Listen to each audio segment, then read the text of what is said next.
Hey guys, Ryan at Crutchfield Automotive. I'll be looking at a quick ride along on a 2013 Avalanche. We just put a transmission in this one.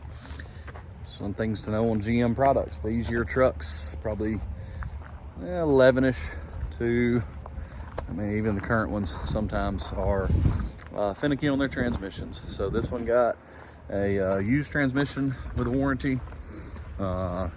So let's take a look around it. And again, sound quality, let me know. I'm trying this on my iPhone instead of the GoPro today. This is an Avalanche 2013. Cool looking outside. I love these, honestly. Some people hate them, but this one's been done up nice, kind of like the Caddies. A little bit nicer on the little rail here. It's a not that dingy plastic look. This one is a black diamond edition, 2002 to 2013. I really don't know a whole lot about that. Just saying what kind it is. So clean interior. The back has plenty of room if you're a smaller family and you need kind of a truck without the full capacity of putting a lot of stuff in the back and you want a good looking truck. This is a solid option in my opinion. The leather's in good shape, especially for one being 10 years old.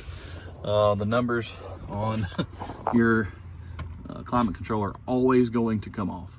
They make stickers to push over those and make it look a lot better. But let's take it, crank it. Sounds good, the engine's still strong.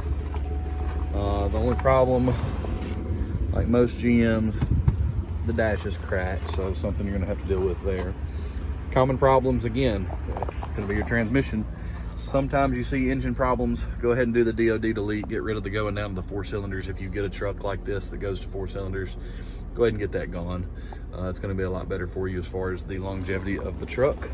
Anyway, let's take it down the road. You see the mileage. This one is 4-wheel drive. It still has the original the original engine, but not the original transmission. So let's take it up the hill here. Let's see how she pulls.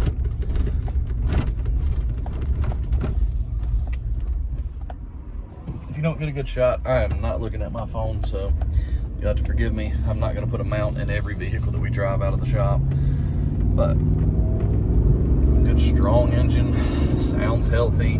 Don't hear any excessive ticking or any kind of weird noises coming from there. The rest of the truck is very clean, no leaks. Overall, really nice truck. It feels good. It's a smooth ride. It feels powerful enough to pull or whatever you need to do with it. You know, if you're a single person that just wants a truck, this would even help up to a family, I would say. Room in the back is enough for small kids or even up to an adult, and the rear is still comfortable in the Avalanche. It's not a bad ride. Interior wise, you still have some issues. The cup holders and the covers that go over them are going to break on these. Usually you have damage on the center console from people's elbows, and then the door pull handle, a lot of times where you close the door, is going to break on a lot of them. This one's in good shape, but it looks to be replaced. It doesn't look original compared to the opposite door. It is not original. So again, those door handles just were not made well by GM, so they're going to be brittle, they're going to break. You're going to have to replace the door panel. Door panel's about $500, so factor that in when you're looking at one of these. If you don't want to have to deal with that, it's something to think about there.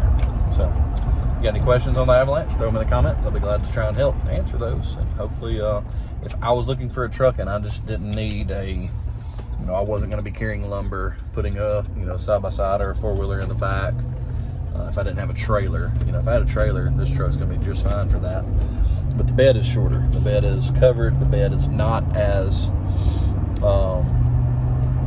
useful as a full-size truck bed is, but good-looking truck. I've always really liked the look of these, and I would definitely buy one if I was in the market for a new truck.